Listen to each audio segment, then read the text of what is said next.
Hey guys, welcome to another episode of Musings. I have Mr. Glenn Munso. Did I pronounce that correctly, Glenn? Yeah, man. Sorry, yeah, I have this habit of like pronouncing words the way that I read them, and it's just like yeah. I've been saying heirloom like heirloom, and I got laughed at Yeah. last night. It's like, well, it's a heirloom. They're like, dude, it's heirloom. I'm like, God damn it. Jesus. Either way, I got No, Glenn. you said it right. Yeah, because And sometimes some people say Munso. I don't know where they get that from. Yeah, right, yeah, it sounds more French. yeah. Definitely Munso, not right. French or fancy. So anyway, I got Glenn on today, which I'm going to get you to explain your story and a bit more of your background in just a moment. But thank you very much for jumping on and then coming on for a bit of banter. Yeah, man. Thanks for having me. Yeah, looking forward to it. My pleasure. Now we've had each other on social medias for I don't know a while now, and we've bantered back and forth here and there as we've seen. I suppose like really both of our growth over the last 3-4 years, maybe a bit longer.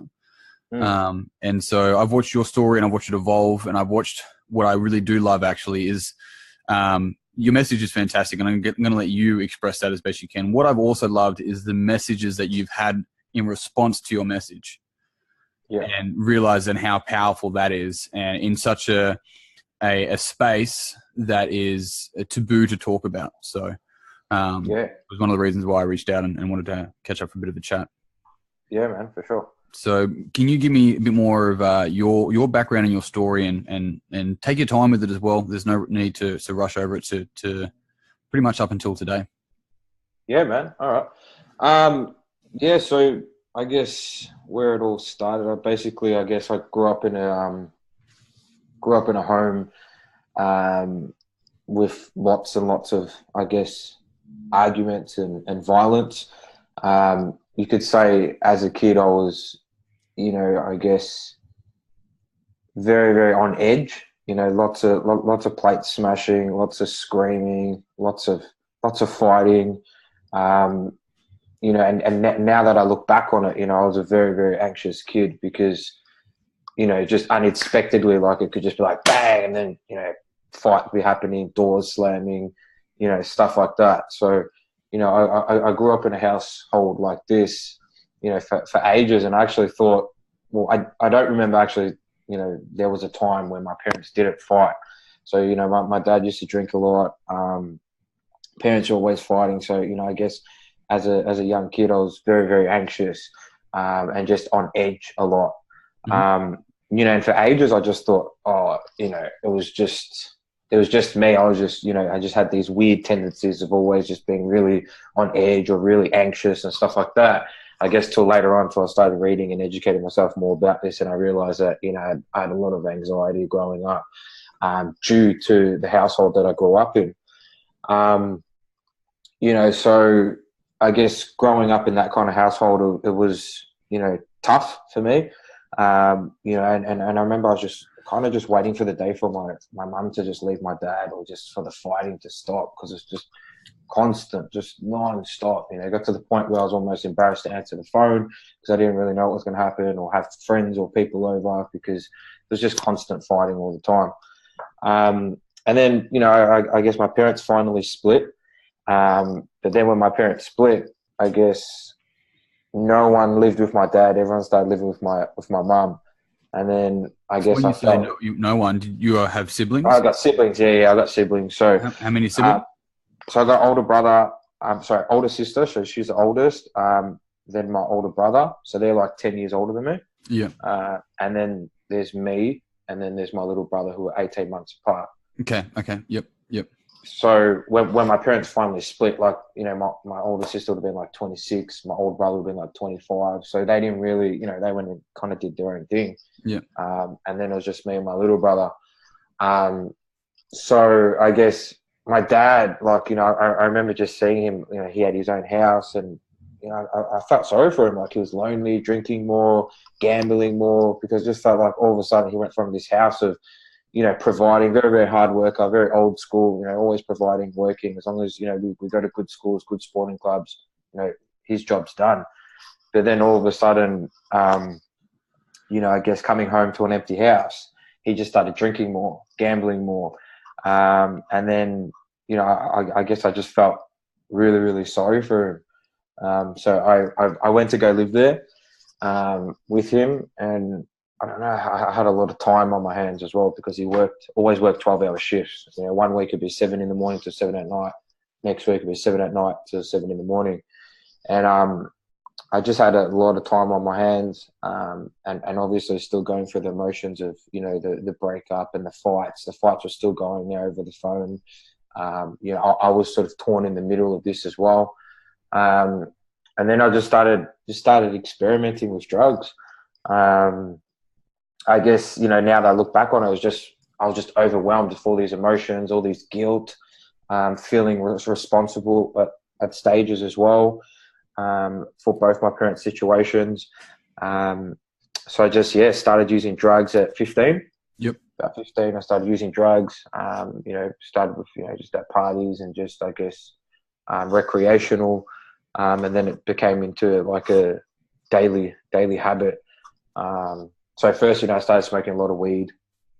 And then that slowly moved on into pills, speed, into ice. And then that led me also, I guess, I started selling drugs as well. Okay. So I got caught up into the wrong crowd, and life just started, I guess, it's just so different. You know, started stealing, started robbing people, getting into fights. I always, you know, altercations with police. Up until then, I never got caught. You know, I always thought, you know, I was very cocky at the stage. Thought I'd never get caught by cops, nothing. And then I guess I was probably 20 at the time. So 20, I got caught. My first altercation, I got caught. I assaulted a police officer. I got caught with drugs. So I got caught with 2 bags of drugs. I had money on the time on me, 2 mobile phones. So this is the first time I ever got caught with police. You know, because I assaulted a police officer, you know, I had a broken hand. I got maced. You know, I got into this really, really bad fight with one. And I remember sitting in the divvy van. So this was like at the start of the year. I remember sitting in the divvy van just thinking like, fuck, like my whole life up until from probably like 15 to like 21, like that whole 6-7 years was just like a blur. And I remember I was just in the back of this divvy van, you know, beaten up, bruised, maced. You know, I'd put on a lot of weight as well. I was like 70 kilos as a young kid to 112 kilos. Right. I remember I was so disconnected from myself, from my body, because as a kid I used to do athletics and all that sort of stuff. So when I had this altercation with the police officer, I was running. I remember I was running down the street and I was so disconnected from my whole body. No shit. It felt like I was running in a different fucking body. Like in my head, I was like, I'm quick. I can run away from this police officer. So when I started running, I was in this 112 kilo body, and I was so disconnected from reality that it's like still now, like when I think about it, it's like the weirdest fucking thing, because I was just like, it was almost like an old car that you wanted to just like fucking drive, yes. but I just wasn't moving. But anyway, so, you know, I got caught. I was in the divvy van, and I was just thinking like, fuck, like I really need to change my life.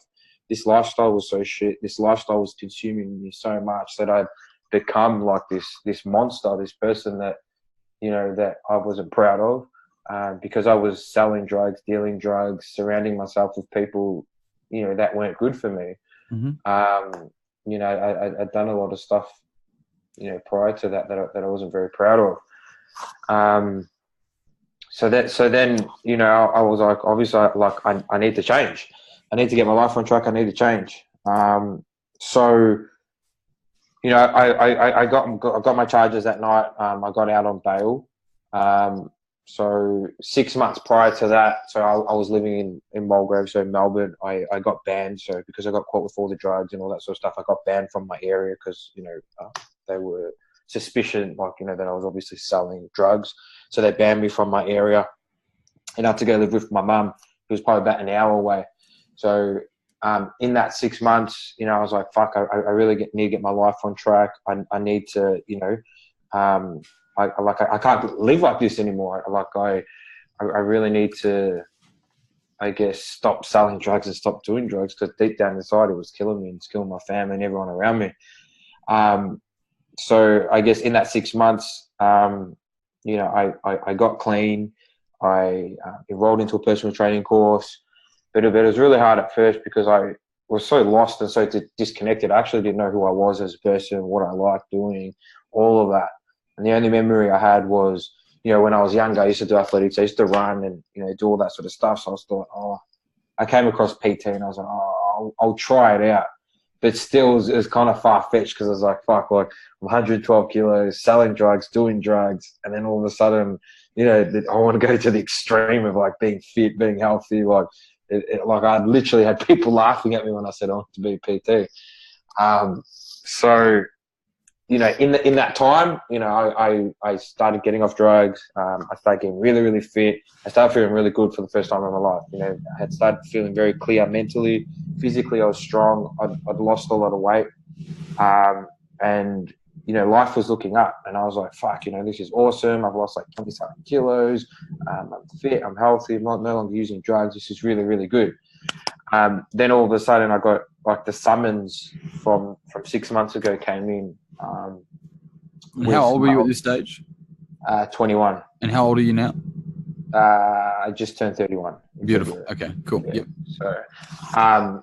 So at the time, so I was 21, I got this summons and I remember, you know, I had to pick it up from the police station. I remember reading it and it said something like, you know, I had accounts of fray, so I had a fray charge, I had a reckless cause injury charge, I had assault charge, I had assaulting police officer, resisting police officer, police, drug charges, drug trafficking charges. So I had all these charges that I was just like, fuck, like what is this? Like I didn't even know, I guess, how serious it was as well. So I hired a lawyer and all that sort of stuff. And, you know, and I remember, fuck, like I need to go to court. You know, obviously take this very serious. The morning came where I had to go to court. You know, and my mum was already stressed. Like, you know, she was living with me. She was already stressed because of what I'd been through and what I was going through. So that morning I just said, oh, I'm going for a job interview, Mum. Like, you know, she was all proud. Like, I'm so proud of you. You're going for a job interview, all that sort of stuff. And I said, I'll be back later on tonight. So I went to the magistrate's court, all dressed up. And I told my mum I was at the job interview. So I went there, I met my little brother, met my lawyer, and then he's like, all right, cool, we're in courtroom 3. And I'm like, yeah, cool. So, you know, went through the courtroom.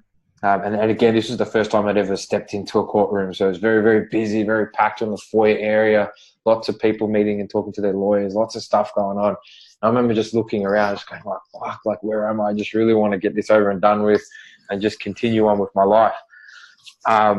So I walked into the courtroom and there was a case being heard.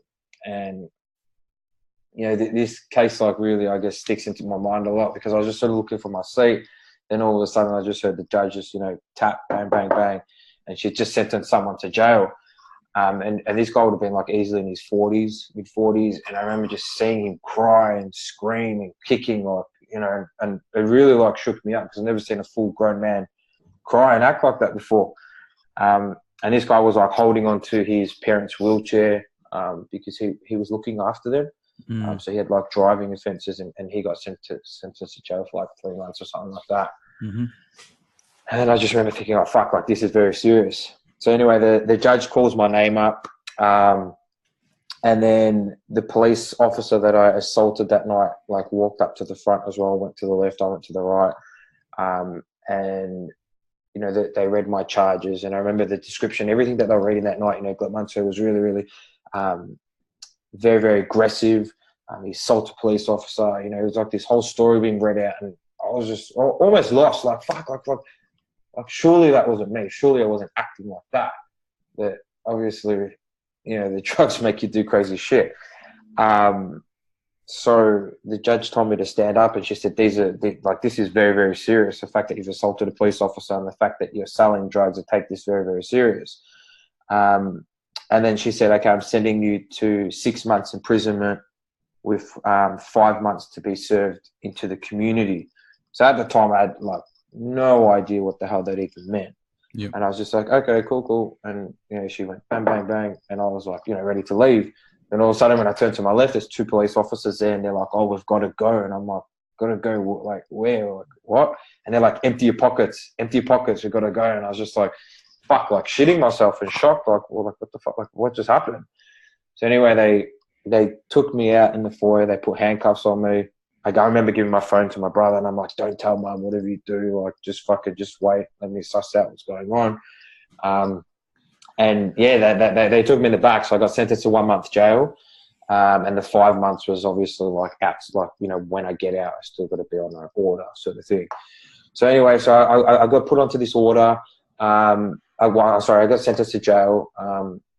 And then I, you know, obviously was just like, what the hell's going on? You know, I obviously need to change, and like I need to get my life on track. And this has kind of put me in a massive slump again, because I went from being in a shithead space, working really, really hard and thinking that life was all good and I had everything answered, to all of a sudden going back down, you know, pretty much getting pulled back into my past. Sure. And I was just like stuck again, just thinking like, fuck, like what am I going to do? Like what the hell is happening? What just happened? Mm-hmm. So I got put into the cells in the back, and, you know, I had no idea what the hell was going on. Didn't even know you could get bail. Didn't know that you could even appeal the sentences, you know, so, you know, get like a second opinion.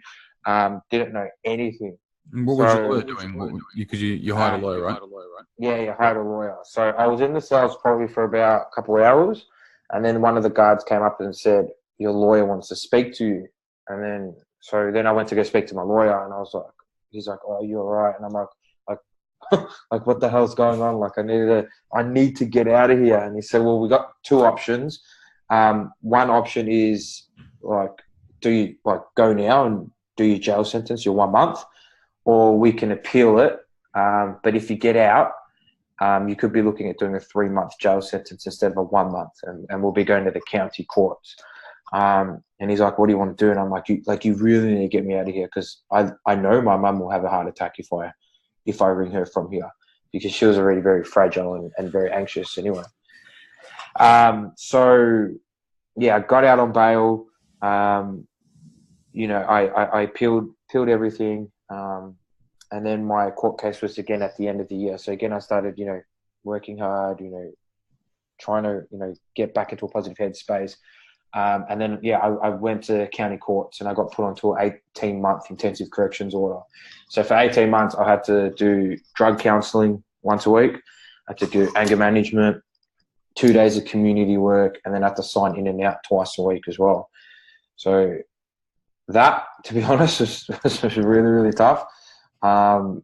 Especially when you're hanging around with a lot of people that are, you know, still in that scene sort of stuff. And 18 months was just so fucking ages, man. It seemed like 5 years. And I had so many people just going like, "Fuck, man, are you stupid? Why don't you just do 1 month jail? Like, who the fuck is going to do like an 18-month like intensive corrections order? Like that's ages." I got on the order when I was 21. I didn't finish it until I was 23. Like I remember watching everyone leave community work, and like everyone clocking their hours. I had something like 574 hours. So I had a lot of hours. So I guess while I was while I was in the program, or in the system, you could say, I learned a lot.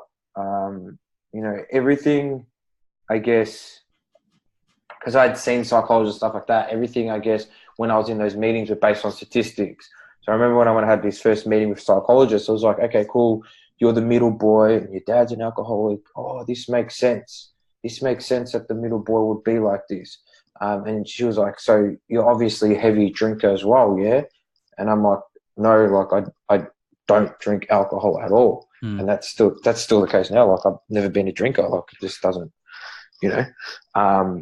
So I remember she had all these ideas, or like this, you know, this, I guess, image, or, you know, she'd already like made up her mind of, yeah, pretty much. And I remember leaving like really pissed off, going, "Fuck, she didn't even ask me about my goals. She didn't even ask who I was as a person. She didn't even ask about the altercations with the police, like all this sort of stuff." I'm like, and then she just jumped to be like, "Okay, cool, middle boy, 90% high risk offender, criminal, you know, alcoholic, drug tendencies, all this sort of stuff." And I remember it was like this made up profile that wasn't like a description of me. I remember reading it just thinking like, this is absolute bullshit. You know, everything was highlighted as well. So I remember when I used to see my corrections officer, it would be like 90% chance of me reoffending and being stuck in the system and going to jail and doing all this sort of stuff. So I remember when I asked her, I said, well, like, what's that highlighted thing? She said, oh, due to your circumstances and your charges and your age and your background, your history, this is, you know, there's a common theme here. And I just thought, what fucking bullshit. Like, that really, really, really pissed me off. So I was upset about that for ages. And then I got put into a program as well. So they interviewed 10 people out of the whole corrections facility. So where I was too, it was a rough area. Yeah. So I was like, there's no way in hell that if they chose 10 people that I would be accepted into this program. And my corrections officer was the same. She was like, no, this is only for very, very like hardcore, like serious people. And they're older. Anyway, so this got assessed by 2 psychologists and I got put into this group. I remember getting the letter and they said, oh, you've been accepted into this 12-week course. And I was like, what? And I remember my corrections officer going, I'm really, really, really fucking shocked that you got accepted into this course, especially being in Dandenong and like how many people had to interview. Like, I'm really, really shocked. Anyway, I remember I went to the first day. So the first day, this course started at 10:30 because most of the people in the program have to go to the methadone program because obviously they're heavily addicted to heroin and stuff like that. So, you know, it's like a stabilizer. So I remember I went in there and I was like, hey, how are you? And half people like in the room was like literally falling asleep. But I just observed and learnt a lot, I guess, in that because most of the people in there were in their mid-40s to 50s, been in and out of jail their whole time, armed robbery, manslaughter, like really, really serious crimes. And I just observed and looked and learnt, I guess, because if you pull away the crimes and the labels, these people just like you and me. Yeah, you know, they had like issues, but they're still people. They weren't as hard or they weren't as like hardcore as like the description of their crimes. Yeah, they're still people. So I guess while in this order, I was just like, fuck, there needs to be more. There needs to be more. Like, you know, like I'm about to finish my 18-month order. These people are always going in this cycle and have been since my age, and now they're like 50. I'm like, why isn't anyone, like when we're doing this course, I'm like, why isn't anyone talking about like after? Like, why is it just like, oh yeah, while we're on this order, but why isn't anyone setting us up for like what happens after? Why isn't anyone motivating us for after? And I'm like, why hasn't anyone asked me about who I am as a person? It's more just, okay, you've assaulted a police officer, let's work on some anger issues, or you're using drugs, let's work on that. And I'm more than just anger and drug use. So, you know, this was just playing in the back of my head for ages, and I was like, fuck, I really want to do this program. I really want to do this program. Anyway, so I finished my program. You mean? Yeah, build a program or just help more. You know, so I finished my order after 18 months, really, really long 18 months, and I started to do PT again, and I was training clients here and there, you know, and I guess I wasn't like fully satisfied yet. And I was just like, fuck. And I was scared to tell people my story because, you know, they're like, oh, so what did you used to do before PT? You know, I couldn't be like, oh, I was a drug dealer and I just came out of order. So, you know, I was just like, yeah, like, you know, just studying and whatever. Because I had this fear of, you know, if they knew what I was doing before, then, you know, they'd kind of leave and go find another trainer. So anyway, I'd opened up to some clients and they're like, fuck, this is really inspiring. Like, you should definitely share your story and stuff like that. So I started blogging a little bit on Facebook, you know, exercise saved my life and helped me with my drug addiction. You know, when I was feeling anxious and stuff like that, I'd go for a run and, you know, stuff like that. And like I started getting good response, heaps of people following and asking me questions. And then I just thought like, fuck it. Like I need to do something more. Like, you know, there's so many people out there suffering. Drugs is on the rise. I'd lost so many people to drugs as well. You know, and I was just like, I need to, you know, I guess stop making about me, like, oh fuck, what are people going to think and all that sort of stuff. If I like, because I felt like, you know, like if you've got the answers, if you've got like something, this is how I felt anyway. I felt like if I've got like the answer, I truly believe that I have, and even then, like, you know, if you've got the answer, if someone's struggling with something so bad and you have the answer, like, why would you be holding on to that? Yeah. You know, so I was just like, fuck it. So I started up my program, the Youth U program, you know, and then it kicked off really, really good. I was getting like awesome kick-ass results. So we just, you know, started that in my gym. So half of it was, you know, giving people an outlet and getting fit, getting healthy. And the other half was focusing on the mindset. So shifting from negative headspace into a positive one. And I started getting really, really good results, like, you know, with people my age or a little bit younger. But, you know, parents were like, fuck, you know, I've sent my kids to like rehabs and stuff like that. And they're just like, I don't know how, what you did, like, how did you do it? Like, and it just started, you know, getting bigger and bigger and bigger, I guess. And, you know, it's just because I guess I started pulling away the labels and just starting talking people for people. And I guess they could really, really relate to someone who had obviously been there, someone that was using drugs, someone that had been depressed, someone that had been anxious, but then someone who'd come out the other end as well. Yeah. So, you know, it was like this massive, I guess, loyalty thing as well with people in the program. So I remember when I was trying to set it up, people saying, you know, it's going to be a lot of hard work.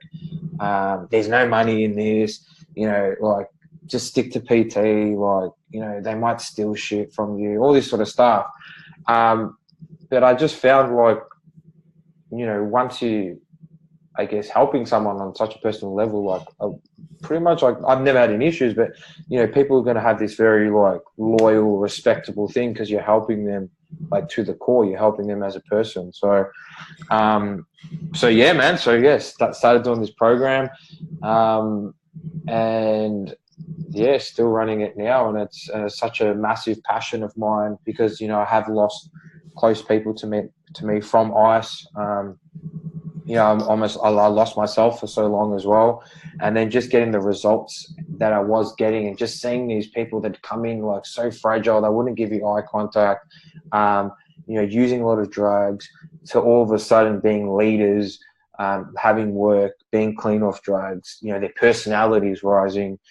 Just seems like this different person. Like, I was just like, fuck, like, this is like, it's like a dream come true. I'm like, this is fucking awesome.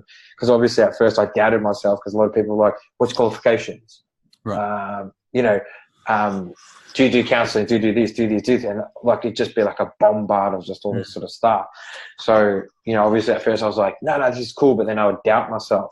So, you know, I was getting such good results, and I was just like, this is fucking needed. Like, you know, let's create more leaders, and the more leaders we can create, the more that's just going to ripple out and just keep rolling on. And like, let's show people that it is possible. You know, there's so much bullshit. It's like, once an addict, always an addict, you know, all this sort of shit. But I'm just like, they're just like people, like, you're looking at it the wrong way. You're focusing on the drug, not the actual person. So, yeah, man, that's pretty much, like, I guess, what I do. And the mission is just to create more and more leaders, show people that it is possible. And how? Sorry? And how as well? Yeah, definitely. And the more we like, the more I've been doing that and we do that, the more it just spreads out as well. You know, I've written 2 books as well now. And the books are just like reached out to schools and prisons. I've got letters from people in prison, letters from people in rehabs, you know, telling me how my book helped them get their life on track, or helped them make the choice to go to a rehab, and now they're clean. You know, it's planted that seed. So it's done these things that I never, ever thought was possible in a million years. To just really, like, just giving me the fire to just keep going and keep going and keep going. And, you know, there's so much, like, you know, when you see someone, you know, achieve those sort of things, it's fucking awesome, man. Like, it just makes you want to just keep helping more people and keep, I guess, spreading that message, that it is possible. So yeah, fantastic. So you run this out of your gym, is that correct? Yeah, that's right. Yeah. Yeah. And whereabouts are you located? So I'm in Melbourne. So just in the southeast suburbs of Hallam. Mm-hmm. So I got like a factory there that I run my gym in. So I run the whole program out of there, and then I got like a front room office where we do all the mentoring and stuff like that in there. So fantastic. Now I want to have a quick chat about your books in a moment, but first, are you able to give me a bit more of a detailed breakdown of the Youth U program? And it's more like when people start compared to like what are they going to go through, and then what are they finishing with, so to speak. No, I'm not saying qualification, like that's fine, but more so what's the process for them through that transition. There you go. Because it's a fucking important transition, right? It's not like, you know, I understand that it's not, hey man, so this is a negative thought, this is the positive thought, do more of that. Like it's, oh fuck, I never thought of that. Massive. Yeah. No, it's massive, man. Like, you know, like I tell everyone, it's a lifestyle. Like drugs is a lifestyle. Using drugs. It's a culture. Fucking oath. Like it kills everything around you. So, you know, it kills you, kills your family, kills your friends, kills your jobs, it kills everything around you. So if you want to get off drugs, you got to rebuild everything around you as well, like mentally, physically, emotionally, like on so many levels. So the program's an 8-month program. Yep. So half of the program's in the gym, getting fit, giving them an outlet, giving them a space, giving them an environment that's positive. You know, so, you know, well, you know, anyway, then the benefits of what exercise does for you on a mental health level. And then, you know, again, because it's lifestyle, we want them now to start respecting themselves, respecting their body as well. And so much self-worth comes with, you know, doing that. And there's so many benefits of exercise. And then the other half is like doing the whole mindset stuff, like where are you now, where do you want to be, and then just working on all sorts of stuff as well. So when people come in, that have like a meeting with me first, you know, and I have to see if they're ready and fit for the program as well. Totally. So I always tell people as well, like, this is no fucking like, first of all, the program's not free, and it's no like charity kind of thing, because what works is, so I was a drug dealer, you get so many people that you think that don't have money that are just throwing money into something that's just killing them, So if you think like on an energetic level as well, they're investing in something, into something that's destroying them. So I want them to reverse that. So I want them to invest in something that's going to make them grow, make them, you know, achieve things that they want as well. Mate, when you pay attention, right? That's one of the most important things. That like the government can hand shit out. Like this is not the government. The real world is not the government. You have to pay your way, because that's the way the real world works. Fucking oath, man. And when you do that, you get the ones that want to work hard. You get the ones that want to do that sort of stuff. So if I'm going like, hey man, let's work really hard, let's get you a job, you want to buy a house, let's do that, you want to do travel, you want to do that. Obviously, like they learn this from the start of like investing into themselves as well. Because so much respect comes from that for themselves as well. They respect it. They like you said, they pay more attention to it as well. So that is something that's definitely important and definitely needed. Obviously, I've had people in the past come and, you know, they might be homeless or not have any jobs. I've got contacts. Like if they're 100% like interested and they want to do it, I've got contacts. I'll make that happen. So first, that is how I guess know who's the serious ones at the start. Like I just put it out on the table. Someone goes to me, oh, I've got to think about it, I'll get back to you. I'm like, fuck. You're not going to get back to me. Like, let's be real here. Like, we're talking about your life. We're talking about drugs. We're talking about something that you just said that was so painful and was killing you. Like, what have you got to think about? Even if you don't do the program with me, go do something. Yeah. because you need to change your life. So obviously, like, that's the first step. You know, like, I guess there's so many issues or so many things that come up as well, because it's your whole identity, really. You really got to, I guess, build up your whole identity like that person as well. Well, who are you when you remove all the drugs? Who are you when you remove all the crime, right? Who's that person? Like, how do we get to that person? How do you unbecome all the shit you're not? And figure out who that person is, so you can build that individual without all the drugs and everything, you know? Yeah, definitely. So, you know, I have like a fundamental, it's called going back to your roots. So I always say, like, if you've got someone that's lost, and I know, like, I did it for me, what did you like doing before the drugs, before the drama, before the bullshit? And I literally had to go back to like when I was like 10. You know, it was like, oh, I remember doing athletics, and that's what I used to love, and I just started from there. So I'll do that with them. You know, what did you like before? Like everything, like, you know, as a kid, you know, when life was limitless and all that sort of stuff, what did you like doing? And usually they know that there's something, they just haven't spoke about it, or they just haven't brought it up in so long because of that fear of like failure, being laughed at. Yeah, all that sort of stuff. So we go from there as well. I don't really have like a week 1, week 2, week 3, week 4 kind of thing. I kind of just feel what the group needs as well, because there's so many issues that come up as well. You know, the identity thing. So who am I? All that sort of stuff. You know, finding out your values, aligning yourself with your values, your identity, all that sort of stuff. I really like to work on the identity a lot, because I actually hate when people say, hey, you know, my name is, I'm a drug addict. I absolutely fucking hate that. So you know, I thought it was interesting. Yeah. So I started doing all these talks and stuff like that. And I come across a lot of people that went through NA and all that sort of stuff. And when they'd meet me, they'd be like, hey man, my name's John. I'm a drug addict, and it's nice to meet you. And I just like, why the fuck would you introduce yourself as a drug addict? Like in the first sentence of meeting someone, like, why would you even do that? And I always just thought that like that was really, really interesting. So because I never identified or called myself that. Well, I don't identify myself as a non-drug addict. Yeah, exactly. Right? Yeah. It's exactly the same thing.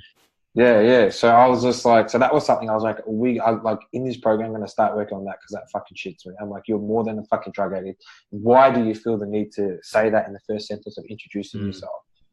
There's more to you than that. So it's just bringing all those sort of things up as well. But you go through these stages as well. You go through these stages of, I guess, guilt. There's a lot of guilt from the past, a lot of hurt from the past. There's a lot of rebuilding relationships as well. So it's learning how to heal all those as well within yourself. Healing them with people as well. There's a lot of self-doubt work you got to do. There's a lot of, I guess, coping mechanisms. There's a lot of there's so many stages with this as well. There's so much, I guess, you know, and I really believe as well, and I kind of do people's head in my program as well, because I don't want them to just settle. I really want them to add that purpose in their lifestyle. Like, what do you actually want to do and achieve with your life? Who do you want to be? What do you like? Let's think fucking big. And I just like, but what else? But what else? But what else? Because I believe like if they're going to settle, you know, these emotions might start popping up later on in life, because they're like, oh, I was on drugs. So because I was on drugs, I just settled for this, and I just did that because it was too late for me and all that sort of stuff. So it's really about rebuilding and reamping and remotivating, realigning themselves to this big picture, this world that they never thought that was possible, to start living that now as well. There's just so many stages as well. I really like when they go share their stories as well. I think that's important.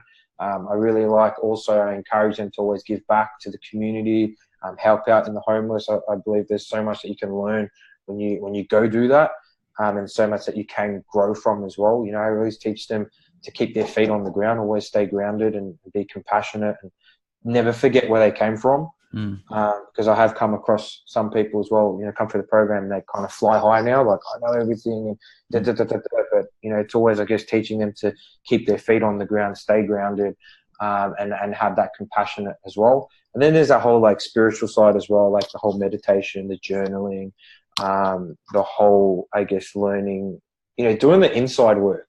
Like really doing the inside work as well. Because sometimes you can do all the physical work, you can do all the hard work, but then, you know, things keep coming up for you. So, you know, you've got to learn how to do these sort of things. Some people finish the program, or like, to be honest, like they still come in for the mentoring. Like they could be like 3 years clean, but they're still coming for the mentoring. Yeah. Everything that I teach on the program or do, I still do in my life right now. Because again, it's a lifestyle thing. It's not something like, you don't build these foundations just to get off drugs, and then when you're off them, you stop doing. Yeah, you know, it's brushing your teeth. Yeah. Like, it's like, I went to the dentist. It's like, do you brush your teeth? It's like, no, I went to the dentist. It's like, nah, man, you got to brush your teeth. Well, how often? Every day. Every day? Yeah, twice a day, man. Are you fucking serious? It's like, yeah, dude, you have to brush your teeth every fucking day. So that you can be back at the dentist, you can smile at him and say, how healthy are my teeth? And the same thing with, you know, obviously fitness, you know this, but also the same thing with like there's no other game. Like the our world, the the world is just simply a reflection. It's a reflection of what's going on inside. And look, even when I speak to people from a business sense and they're like, oh, I got a problem with my business. And I'm not a business coach. It's just a conversation I might have. And I'm like, you don't have a problem in your business, man. You got a personal problem that reflects in your business. The same thing. It's the same thing that happens. And it's where like you can try and fix the symptom, but it's a fucking symptom. And it's like you said before about compassion. I think something that's so crucial about compassion is that if your compassion doesn't include yourself, then your compassion is incomplete.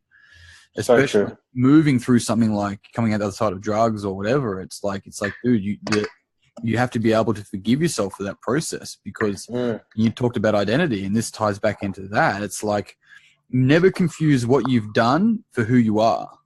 And that's one of the most powerful things. It's like, well, okay, I have a qualification of traditionally a personal trainer. It's like, okay, that's not who I am. That's something that I do. And when we're able to identify this, it becomes crucial. Now, I mean, my story is it's similar, but nowhere near as sort of as deep as yours in that realm. But I mean, I grew up in a hotel down the coast in Eden, far south coast of New South Wales, and I was introduced to alcoholism at the age of 10. Not from me. I didn't necessarily drink very hard at that age. I waited a bit later, but around like my, domestic violence and my mother's partners and alcoholism has been consistent from then, through different sort of, I suppose, family and that as well. And you got to look at this, and I'm like, fuck. And I was like, I look back on so many things that I do today, and it took me a lot of work, a lot of inside work to be able to go, right, so I'm feeding a need. I'm doing something today that helped me survive when I was 12, but isn't resourceful today. And it's like, right, okay, well, I can acknowledge that, and when I acknowledge it and like appreciate it, then I can move on from it. But until I acknowledge it, it's going to be with me the whole time. Always, It's so powerful, Yeah, absolutely. So when what are the size of the groups for the Youth U program? How many people do you often? So usually I'll keep the group to about 10. Okay. So I don't want it overcrowded, but usually we'll keep it to around 10. And then then we just go from there. But then sometimes I will offer like one-on-ones and stuff like that. So we'll have people, if we get a little bit older people, because I like to work with people that are, I guess, like up to 30. So, I used to be like, youth, young people used to be up to 28. But as I start getting older, I'm like, no, I'm not that old. I'll let just move the goalpost that little bit. But so like in the group, about 30. And then, like if someone really wants to work, like, obviously we'll make it happen. I could do one-on-one and stuff like that. But they still have access to the gym and all that sort of stuff. So, So my other question, so someone doesn't live in Melbourne, but they know that something like this program is something that they should do. What do you recommend? Have you got something online for them?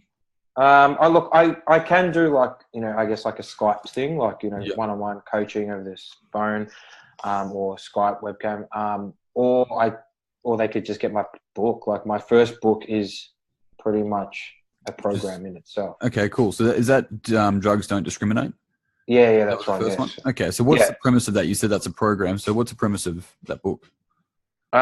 So in the book, so I talk about 5 fundamentals. So first fundamental, going back to your roots. Second one, so like discovering yourself, all that sort of stuff. So then it's got exercises in there as well. So I go through these 5 fundamentals, and then throughout the book, it gives you exercises. But then it kind of like goes back. So like on the first one, it's like, I was lost, I was on drugs, I did all this, and I didn't know who I was. So I had to go back to my roots, so explain like why that is important and why I did it. And then I give them exercises on how they can, or like what to do to find out, like the start and where they can, Sure. Well, that's a question, right? It's like, where the fuck do I start? Yeah. The other thing is like, you don't understand. It's like, maybe I do, maybe I don't. But the thing is I don't think you understand either. It's like you don't understand what's possible. You know? And so in that circumstance, the question often can come. I mean, you see it just in a normal, and I say normal person, or just the general pop going, well, where do I start? Where do I start? It's like you start by fucking taking one step.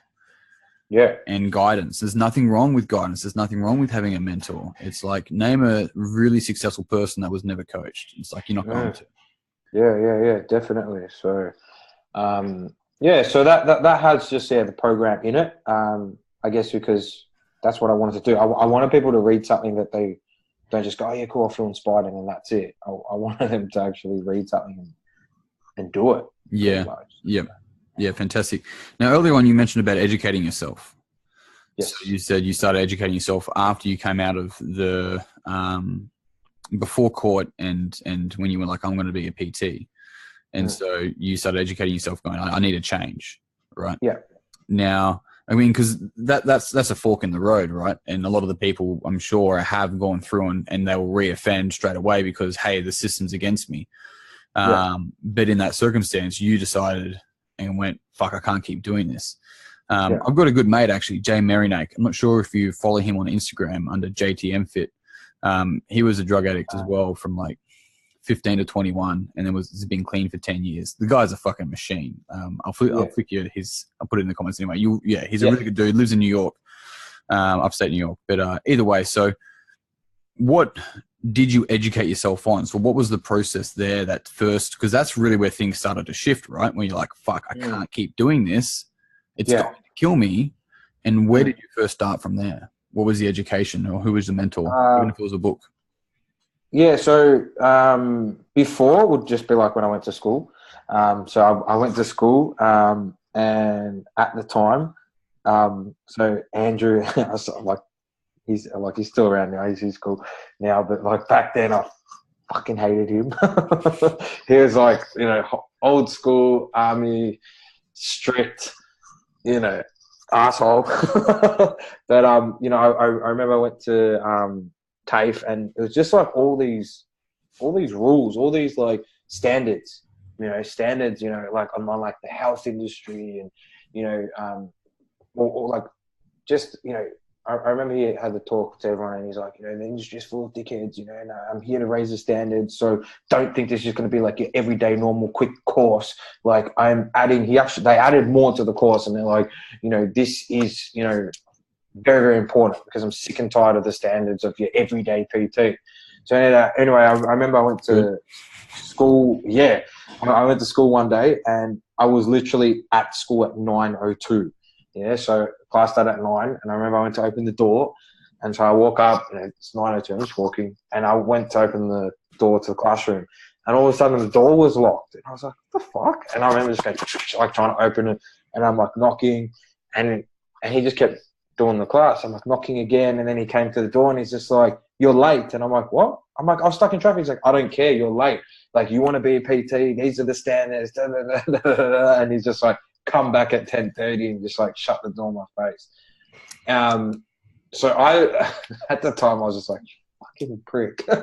But, like at the, like, there was so many lessons in that as well, so it started with that because I was just like, I don't know, like this person was just like always there, just on me always. And it kind of pissed me off a little bit. And then I was always like, I'll show you, like, I'm not just this big 112 kilo guy that's not taking me serious. Like I am taking me serious, but he wasn't taking me serious and was doing my head in.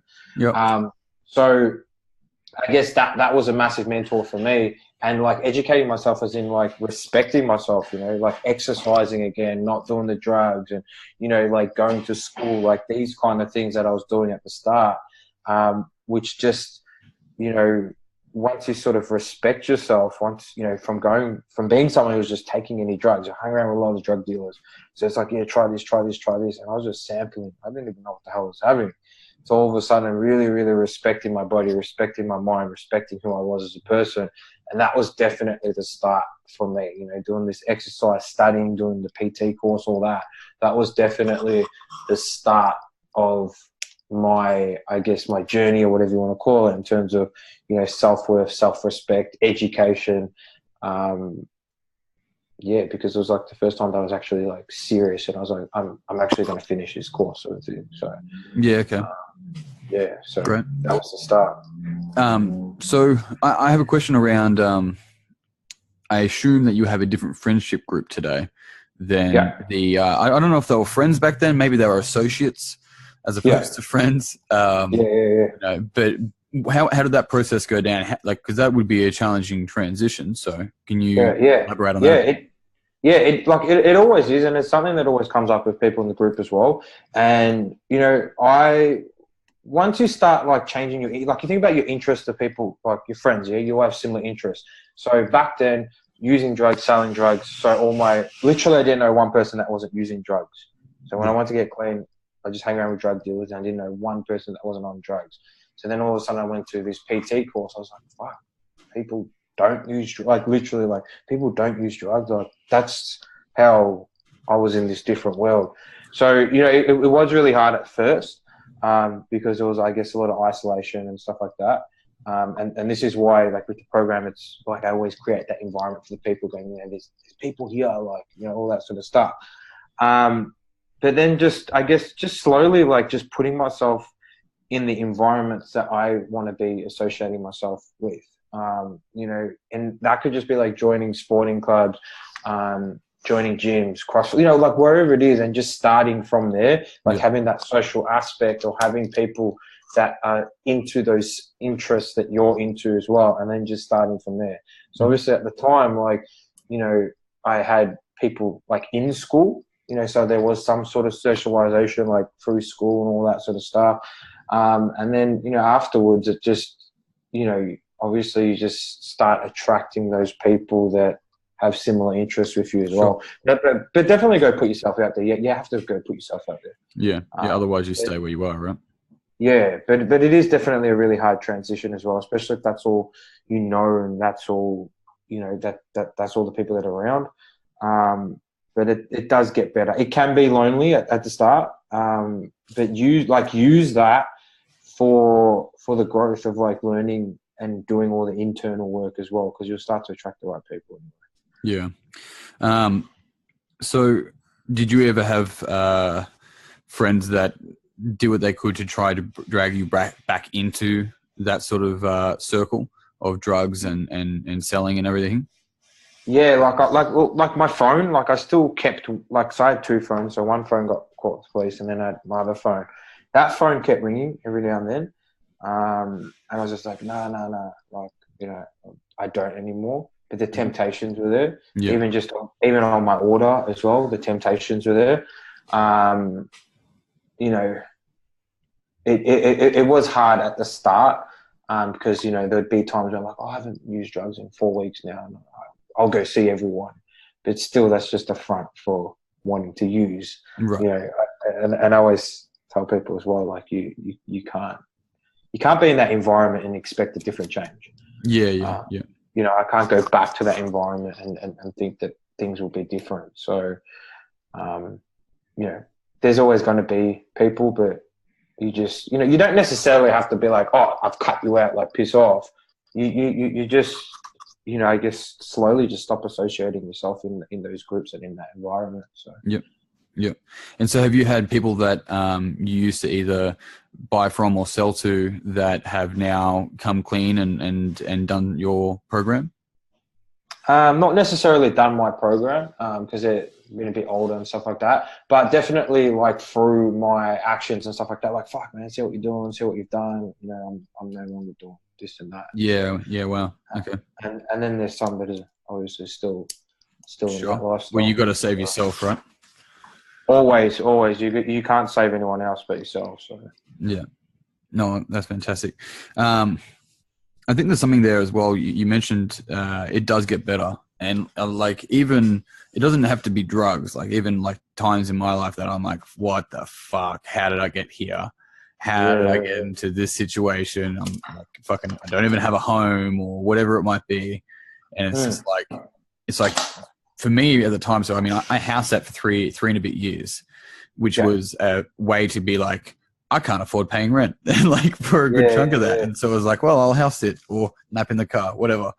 And so what I sort of remember thinking is I still owned the gym, so I'd be up before it got light, and I'll be home before it got light, or after it got light rather. And I'm just like, I couldn't see a fucking end to this. And it's just like, where does this go? Like, what do I end up doing? Like, if I keep doing this, man, I don't know what's going to happen. I can't handle this. And so knowing that it does get better and hearing that from someone, right, that has been through that, because there's only one way through it, and that's it. It does get better is one of the most, unfortunately, it sounds soft, but it's just like, nah, man, it gets better. Yeah. Some of your best days are ahead of you, and don't ever forget that. Definitely. There's so much. There's so much. Like you think about, like, you know, people coming in there 15, 16, 20, 25. There's fucking like so much more life. There's so much life to be lived. Like, fuck. It can be easy to get caught up in going, what is happening now, and everything I know now that's all I know. So I'm just going to copy and paste it in the future. And it's like, no, that just doesn't have to be the case. And that's why you should read literature. That's why you should listen to podcasts. That's why you should seek mentors, is because, you know, they've been in that space of going, yeah, man, you're going to hit a winner, and you need to go through it. Yeah. Always. Like that's so important. Like, people in my program, like, I always encourage them to go do other programs. Like, if they can learn more off NA, if they can learn more off a psychologist or whatever, like, keep fucking learning. Like I said, like, there's so many people you can learn off. Like, don't close that off. Be open to it all. Yeah, absolutely. I've got a couple of questions if you're happy to answer them from my members group. Yeah. And so Martin asks, if this is a sensitive question, then skip it. So you have a he's very polite Hungarian. But I was always fascinated about the information about marijuana and magic mushrooms and their purposeful uses. As a recovered addict, would he suggest, if possible, not to experiment with these at all, or can he see good uses for psychedelics for humans? If yes, how should we go on to teach people of its responsible uses, or should we rather drop them all together? I reckon drop them all together. I used everything else. The hardest thing for me to get off was marijuana. Because I used to smoke so much of it just to go to bed. And I know so many people used to smoke to, like, just build, like, schizophrenia, like, you know, stuff like that, just from just smoking so much. And I still think today it's one of those things that's, like, people are like, oh, it's only just weed, like, it's all right. But I strongly believe it made me paranoid, it made me lazy, it made me depressed, it made me all fogged up and cloudy. It's a lot more, you know, to the extent that I was using anyway, and people that I know use it a lot, it's a lot more worse than what we think. So I would, to be honest, I still think it's, like, if you're using it, like, if you feel like you're going to use it every day or whatever, then yeah. So are you saying, for effectively there, if you feel like you need to use it for a particular reason, as opposed to and like, I mean, I don't smoke weed, so it's sort of more of an open question. As opposed to someone that goes, oh, I do it when I'm at the coast every third week. Yeah. It's like, let's build a codependency on it for sleeping, like you mentioned. Yeah. As opposed to someone goes, it helps me surf better. By not surfing. Yeah, I don't know. Like, me personally, I would just say stay away from it. To be honest. Just because I know personally, like, what it did to me. Yeah, it's interesting because the spectrum of drugs, right? It's like drugs, and it's like, well, the spectrum of drugs is, I mean, ayahuasca, right? Yeah. Over in Peru, fucking in the Amazon, right through to something that gets made in a basement in, you know, Melbourne, you know, Richmond, probably. No. So it's true. So it's interesting where it's like, you know, something that is does the drug have you? That's the question. Yeah, pretty much. Like, you've read the Own the Day book, yeah? Was it you that had it? Yeah.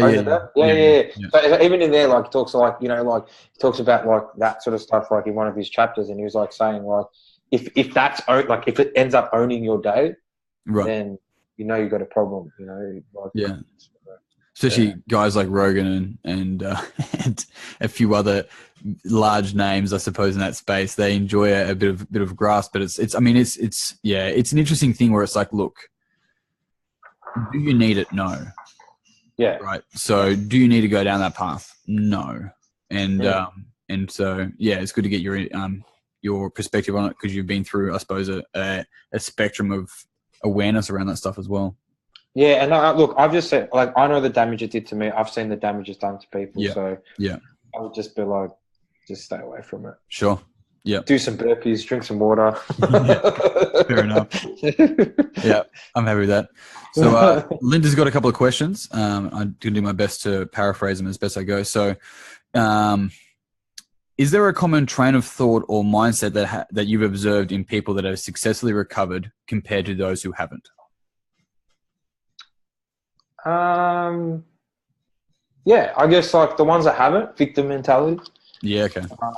You know, like the government's like, rehab's too expensive, the government this, and we don't get paid enough, and, you know, all that kind of stuff. Yeah, okay. It's like, fuck, drugs is expensive. Your life, like doing drugs right now is expensive and costing you your life. Like it's massive, like victim kind of mentality that you see. But you know, like, and sometimes it's sad because that's their reality, and they're probably not like consciously aware of that. Totally. Otherwise, well, there's a positive intention behind it somewhere, right? Yeah. Otherwise, why would they think that way? Yeah. So I guess there's that, and then you know, with the ones that have recovered, I guess, you know, I guess they took that ownership as well. But then sometimes it looked like, you know, I'm always very, very aware, you know, I just make sure that they're really, really grounded, because I don't want them leaving the program thinking that they're all up here, because when something happens, they crash really, really hard. So that's always something that I'm always just like, always keep your feet on the ground. Always, you know, that's something that I've noticed, a common kind of thing. So that's always something like, it depends on the person, but that's something I'm always like, because they get this whole like, oh, I'm getting off drugs. So they're getting this whole glory of it. Like, oh, well done, well done. Then they're like, oh, I'm off drugs. And it's like this whole, and it's like, you know, like, let's just chill a little bit. Yeah, for sure. Yeah, I understand what you're saying. And then in terms of like being compassionate anyway for other people, that, you know, it's like, don't forget like where you came from or how hard it was for you as well. Because you can get a lot of people just going, well, just quit. It's not that fucking hard. I did it. Or, you know, stuff like that. So yeah, cool. Interesting. She had another question was, what is the best way that we can help identify and support people in that young sort of age group? And to build onto that, like, without being seen as I don't understand because I never did it.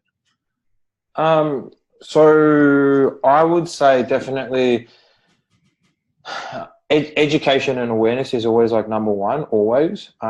You know, I think that's really, really important, because there's so many kids, you know, out there. But then also just like, educating kids that much, but also teaching kids how to express, because really, like, you think about it, like, everything's trapped in here. So there's no form of expression, and that doesn't always necessarily mean talking. There's no form of expression. So when, you know, when we don't teach people how to express or how to use different forms of communication, then, you know, they get overwhelmed with these emotions that they're feeling, so they look for something to escape, which is drugs. So I always just say, you know, educate your kids, teach them different ways of expressing through sports, through journaling, through meditation, through communication, all that sort of stuff.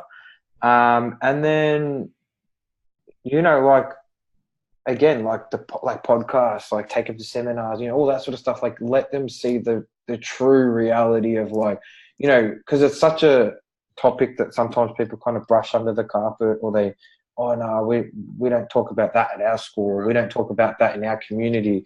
Like, the reality, like, you know, like, let's give them the reality of where it'll actually take you, so they actually see like what's actually going to happen as well. So there are like, it's almost like hiding them from the dangers is the worst thing you can do, right? Definitely protecting them from that. This doesn't mean you should give a kid a joint at 11, like, you're right. You know, necessarily. No, you eat it. What? But it's more so going, it's like, you know, these are the realities, and these are the consequences. And people aren't like, the word consequences, I mean, think of the word in there, sequence. This is just a sequence of potentialities that can happen after you make this decision.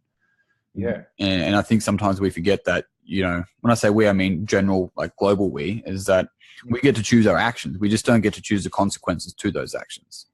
Definitely. And that's it's a powerful thing. All right, cool. Thanks, man. Last one is, do you think that the normalization of mainstream drug use in movies and media contribute to the initial uptakes of drugs, or have little influence?